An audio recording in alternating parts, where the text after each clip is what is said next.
Hello and welcome to this series of sales tips. My name is Sanjay Vadva and I'm an internationally certified business coach. I work with growth minded entrepreneurs to help them grow their business while they can free their own time and involvement in that business. So they are free and the business keeps growing. Now, if you have to grow your business, it cannot happen unless and until you improve your sales. And this series will give you some solid tips and tricks that will help you increase your sales. Your sales keeps increasing, your time and involvement keeps reducing, your business keeps growing. That's an ideal entrepreneur. So let's get on with the series and watch the tip of today.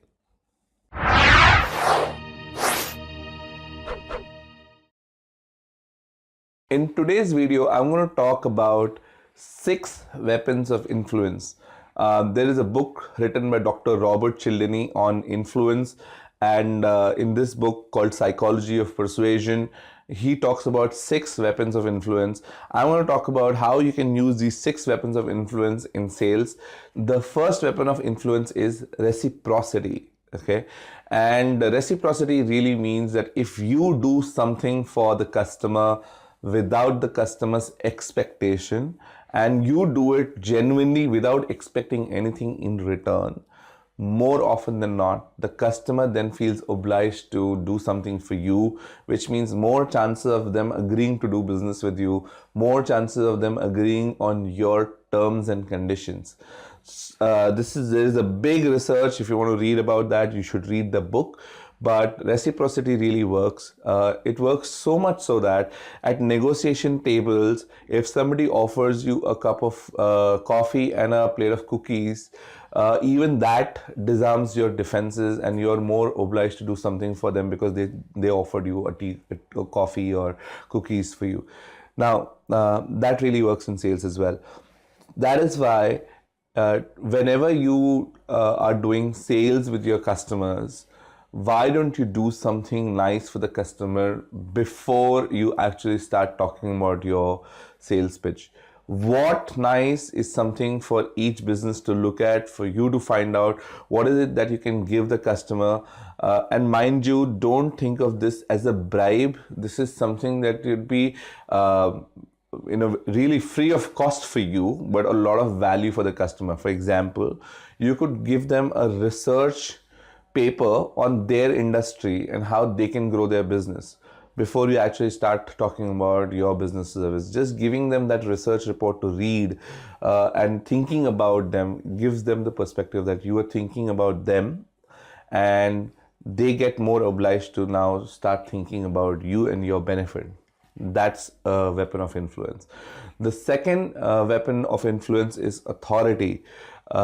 Most people get influenced by authority. Okay, and in sales you can use authority by talking about an authority figure like an expert in your field and quote the expert when you're presenting, saying, so and so expert says that 30% of attrition is caused due to bad relationship between the boss and the subordinate.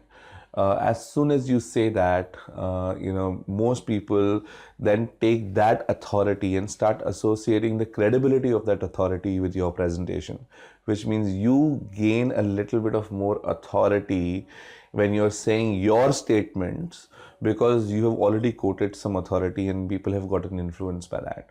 So that's a way to gain credibility with the customer and get them to listen to your sales pitch, agree to your sales pitch a little more. So that's the second tip. The third one is social proof.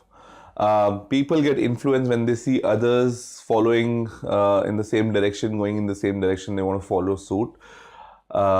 They get influenced by who's bought from you, and if they've see enough people bought from you or enough credible people buying from you, then they would want to buy from you as well.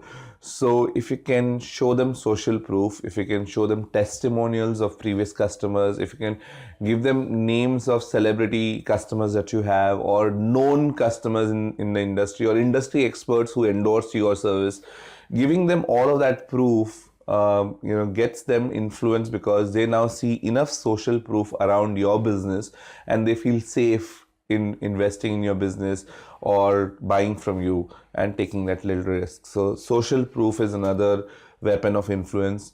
Most business owners don't collect testimonials from satisfied customers. They should, because those testimonials start to shape people's impression about you and influence them to make buying decisions in your favor, right? That's a weapon of influence number 3. We are now going to talk about weapon of influence number 4, which is liking. Most people buy from those who they like.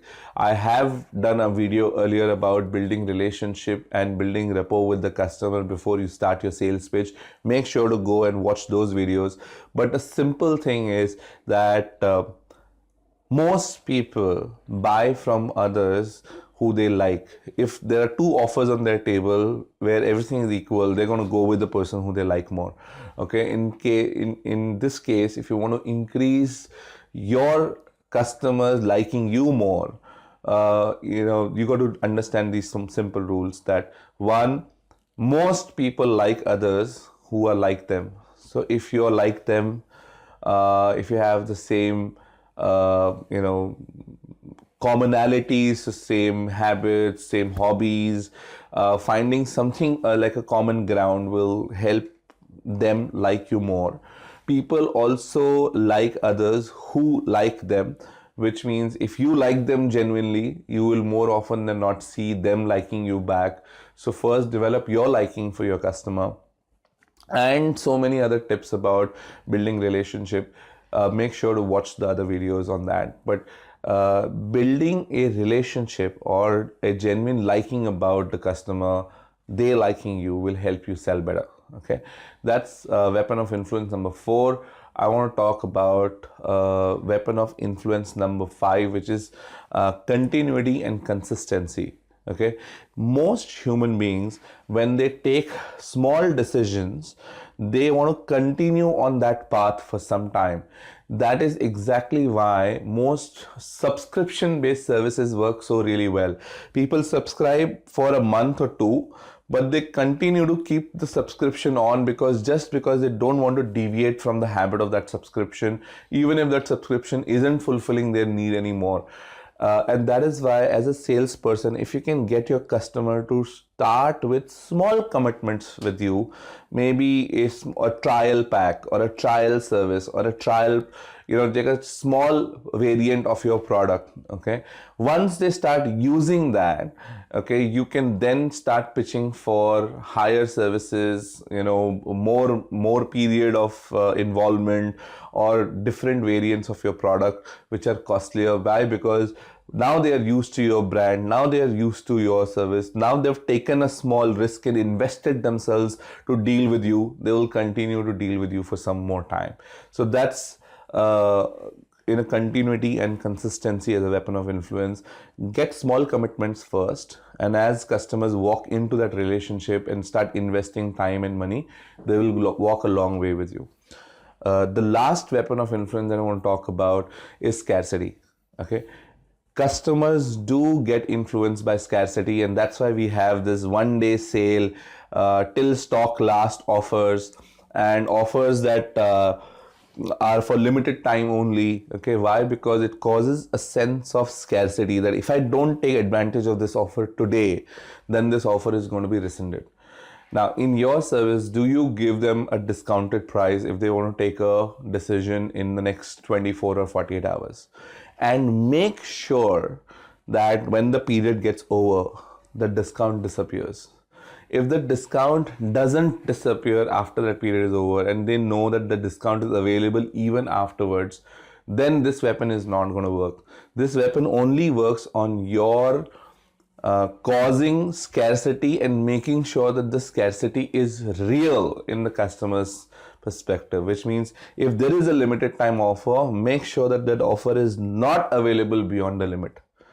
Okay, you have to enforce it, and that's how customers then get tuned to taking those offers, going on that particular day of discount and making sure that they avail of these big discounts and so on. So season discount, or there I know of an organization that does a discount day once in a year, and everybody waits for that day to come so that they can actually go and make some major purchases with that particular organization. So stuff like that. These are the 6 weapons of influence. I hope you use them in your business to increase your sales. I will see you in the next video. Signing off, this is Sanjay Vada. So, how did you like today's tip on increasing your sales? If you like this tip, then please hit the like button there. If you want more tips like these, please subscribe to the channel and also hit the bell icon so that we can notify you when new tips come up. We have more than 100 tips on improving your sales, and I promise you that these tips are solid, implementable ideas that will increase your sales and enhance your business.